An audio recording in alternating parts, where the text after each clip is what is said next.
Welcome to our channel. Today we how to set up MileIQ to track mileage for IRS deductions. Quick tutorial step by. To set up MileIQ for tracking mileage for IRS deductions, begin by downloading the MileIQ app from the App Store or Google Play Store.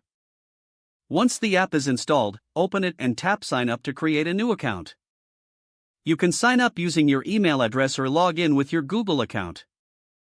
After signing in, you'll be prompted to allow location services.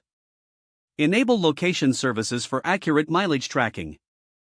Next, set your default mileage rate by going to the Settings section.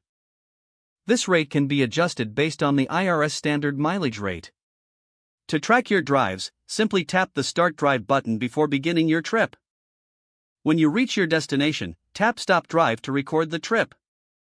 The app will automatically categorize your drive as business or personal, but you can adjust this. To add trip details, tap on the recorded trip and enter the purpose of the drive, such as a client meeting.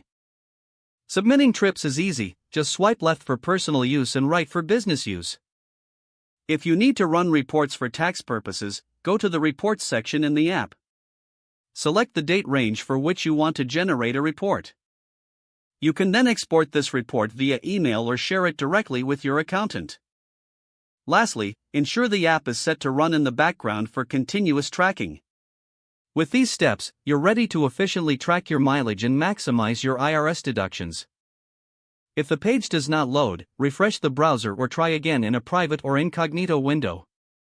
Make sure you are using the correct email address, then retype it carefully to avoid small typos. If your password is not accepted, use the reset option and create a new strong password you can remember. Check your spam folder for verification or security emails, then complete any requested confirmation steps. Enable two-factor authentication if available to improve account security and reduce unauthorized access risk. After signing in, review your profile details so your contact information and settings are accurate and current. If you see an error message, note it down and try again after restarting your device and internet connection. Log out when you finish, especially on shared devices, to keep your account and payment information secure.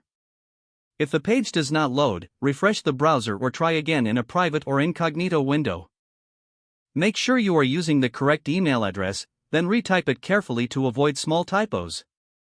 If your password is not accepted, use the reset option and create a new strong password you can remember. Don't forget to like this video and subscribe to our channel for more step-by-step tech guides.